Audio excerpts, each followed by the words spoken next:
Il apparaît que le suspect a envoyé 2 mandats Western Union à destination d'un pays européen quelques jours à peine avant de passer à l'attaque. 2 000 € expédiés le 31 janvier et 3 000 € envoyés le 1er février. Des transferts qui évidemment intriguent les enquêteurs déjà parce que ça montre encore une fois toute l'étendue de ses moyens financiers et surtout des transferts qui font suspecter d'éventuelles complicités. Par ailleurs, on apprend qu'un ami du suspect basé aux Émirats arabes unis était au courant ou à minima soupçonnait ses projets puisque Abdallah El Hammami, avant de s'envoler pour Paris, lui avait demandé de vendre tous ses biens et lui avait confié sa carte de crédit et la clé de son appartement. Cet ami savait donc qu'il ne reviendrait pas. Après, quel était son degré de connaissance de ses projets?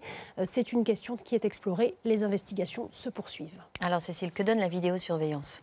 L'exploitation des bandes de vidéosurveillance au musée du Louvre montre que le suspect a visité le musée le 29 janvier, soit 5 jours avant de s'en prendre aux militaires, comme si finalement il avait voulu repérer les lieux. Un suspect qui a par ailleurs livré une première version aux enquêteurs. Il a expliqué qu'il ne voulait pas s'en prendre à des cibles humaines, mais qu'il voulait dégrader, taguer des œuvres d'art avec, souvenez-vous, les 2 bombes de peinture qui ont été retrouvées dans son sac à dos.